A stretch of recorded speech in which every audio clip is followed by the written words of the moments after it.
काम आते हैं, तो सबसे पहले हमें कहीं ना कहीं वॉलेट बनाना होता है, कहीं ना कहीं अपना अकाउंट क्रिएट करना होता है, क्योंकि वर्चुअल इंडस्ट्री में है तो वर्चुअली ही हमें यहाँ पे कॉइन को रखना होता है। और यहाँ कभी कभी हमें अच्छे कॉन्सेप्ट मिल जाते हैं काम करने के लिए, और हमें ये पता नहीं होता कि हमें अपनी करेंसी को रखना कहाँ है, तो भी हमें बहुत बड़ा लॉस हो जाता है। ना किसी ने हमारे साथ चीटिंग की होती है, किसी आरओई प्लान में हम नहीं फंसते, लेकिन फिर भी एक्सचेंजेस की वजह से हमारा पैसा डूब जाता है और हम धोखा खा जाते हैं। तो यहाँ पे भी हमें डिसेंट्रलाइज तरीके से ही काम करना है।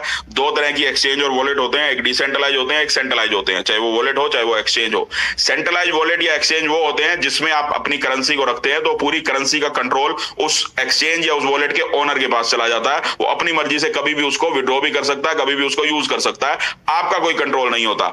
आपको जब जरूरत पड़ती है तो उस ओनर की ईमानदारी के ऊपर डिपेंड करता है कि आपको वो मिलेगा या नहीं मिलेगा। इसकी बजाय डिसेंट्रलाइज एक्सचेंज या वॉलेट होते हैं जो सीक्रेट फेस के माध्यम से, प्राइवेट की के माध्यम से आपकी करेंसी का पूरा कंट्रोल आपके पास रहता है, यानी ओनर के पास नहीं जाता। तो कभी भी यहां एक्सचेंज पे काम करें या वॉलेट पे आप काम करें तो हमेशा डिसेंट्रलाइज प्लेटफॉर्म को ही चूज करें। बड़े बड़े नाम की वजह से धोखे में ना आ जाएं। बड़े बड़े नाम की जो एक्सचेंजेस है वो बंद होती हुई देखी गई हैं। अब भारत में भी एक बहुत बड़ा नाम था वजीरएक्स, वो बाद में बंद हो गई। बहुत सारे लोगों को बहुत भरोसा था उसके ऊपर, लेकिन लोगों का पैसा डूब गया।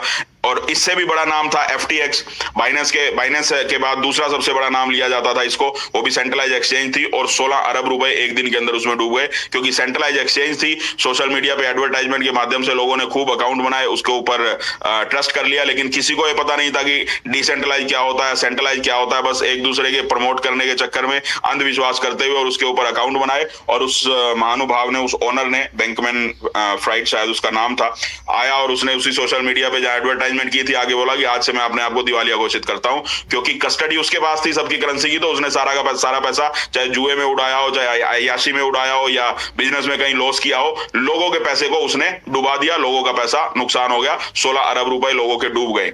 अब लगभग 3 साल पहले ये एक्सचेंज बंद हुई, लोगों का 16 अरब रुपए डूब गया। अब वो 16 अरब रुपए नहीं, आप कैलकुलेट करिए वो कितना पैसा है। अगर वही 16 अरब रुपए उस समय किसी ट्रस्ट वॉलेट में या मेटामास्क में रखे होते, जो डिसेंट्रलाइज वॉलेट है, या पैनकेक स्वैप पे रखा होता, यूनिस्वैप पे जो डिसेंट्रलाइज एक्सचेंजेस के रूप हैं, अगर इनके ऊपर रखे होते तो वो 16 अरब रुपए, आप इमेजिन करिए 3 साल पहले 15 लाख रुपए बिटकॉइन का रेट था, आज 1 करोड़ रुपए रेट है, तो 16 अरब रुपए आज 100 अरब में कन्वर्ट हो चुके होते। एक तो उनका पैसा 6 गुना 7 गुना हो चुका होता 3 साल में, और दूसरा पैसा उनके पास होता, डूबता नहीं। अब वो 16 अरब रुपए गए, और साथ में वो जो प्रॉफिट आना था 84 अरब रुपए का, वो भी उनका साथ के साथ डूब गया। तो सेंट्रलाइज एक्सचेंजेस में एसेट रखने से या अकाउंट क्रिएट करने से कितना बड़ा नुकसान हो सकता है, ये आप इमेजिन कर लीजिए। बाकी आप बुद्धिजीवी हैं, मेरे बोलने से तो आप मानेंगे नहीं, जहां आपका मन करे वहां पे आप काम करिए। बट मैं तो यही बोलना चाहूंगा सबको कि डिसेंट्रलाइज वॉलेट पे या डिसेंट्रलाइज एक्सचेंज पे ही अपनी एसेट्स को रखिए। सेंट्रलाइज एक्सचेंजेस को आप यूज करिए अगर आपको अच्छे फीचर लगते हैं, कहीं आप P2P करते हैं, कहीं आपको यूएसडीटी परचेज करने होते हैं या बिटकॉइन परचेज करने होते हैं, अकाउंट के साथ ट्रांजैक्शन करनी होती है, जहां भी बैंक अकाउंट के साथ आपको ट्रांजैक्शन करने की जरूरत हो तो डेफिनेटली करिए, लीगल ट्रांजैक्शन करिए आप जिस भी देश में रहते हैं। लेकिन उस एक्सचेंज पे अपनी एसेट्स को होल्ड मत करिए। आप उसके फीचर को यूज करिए, लेकिन अपनी एसेट को निकाल के किसी ना किसी वॉलेट में डाल दीजिए। गैस फी से मत डरिए। मान लीजिए बिटकॉइन आप ट्रांसफर कर रहे हैं एक, और 1000-2000 रुपए लग गए, उस 1000-2000 के चक्कर में आप सेंट्रलाइज एक्सचेंज पे ही रख के बैठे हैं, तो पता लगा कि सेंट्रलाइज एक्सचेंज भी चली गई और आपका बिटकॉइन भी चला गया। उस 1000-2000 के चक्कर में 1 करोड़ रुपए पूरे के पूरे डुबा दिए। तो इसलिए कभी भी आपको लॉन्ग टर्म में होल्ड करना हो अपनी एसेट्स को, तो हमेशा डिसेंट्रलाइज प्लेटफॉर्म का ही चूज हमें करना चाहिए। तो